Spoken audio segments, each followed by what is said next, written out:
Hi hello ನಮಸ್ಕಾರ. ನಾನು ಇವತ್ತು ನಿಮಗೆ ಹೇಗೆ ಹುಕ್ ಸೆಟ್ನ ಕ್ಲೀನ್ ಮಾಡೋದಂತ ಹೇಳ್ಕೊಡ್ತಾ ಇದ್ದೀನಿ.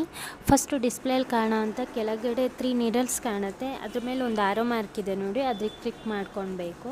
ಅದಾದಮೇಲೆ ನಮಗೆ ನೀಡಲ್ಸ್ ನಂಬರ್ಸ್ ತೋರಿಸುತ್ತೆ. ನೀಡಲ್ಸ್ ನಂಬರ್ನ ತೋರಿಸಾದ್ಮೇಲೆ ಅಲ್ಲಿ ಫಸ್ಟ್ ಅಂತ ಇದೆ, ಫಸ್ಟ್ ಮೇಲೆ ಕ್ಲಿಕ್ ಮಾಡಿದ್ರೆ ಈ ನೀಡಲ್ಸ್ ಎಲ್ಲ ಈಚೆ ಕಡೆ ಮೂವ್ ಆಗುತ್ತೆ. ಆವಾಗ ನಮಗೆ ಸ್ಕ್ರೂ ತೆಗಿಲಿಕ್ಕೆ ತುಂಬ ಈಸಿ ಆಗುತ್ತೆ. ಅದನ್ನು ಬಿಚ್ಚಾದಮೇಲೆ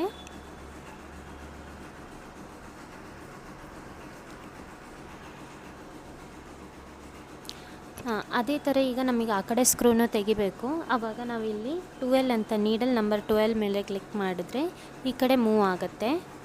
ಆವಾಗ ಅದು ನಮಗೆ ಈಸಿಯಾಗಿ ರಿಮೂವ್ ಮಾಡ್ಬೋದು.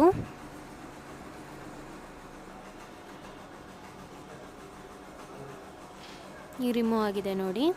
ಮತ್ತು ಅಲ್ಲಿ ಕೆಳಗಡೆ ಪ್ಲೇಟ್ ಕಾಣುತ್ತೆ, ಆ ಪ್ಲೇಟ್ನ ತೆಗಿಬೇಕು ನೋಡಿ. ಎಷ್ಟು ಥ್ರೆಡ್ ಅದ್ರ ಮೇಲೆ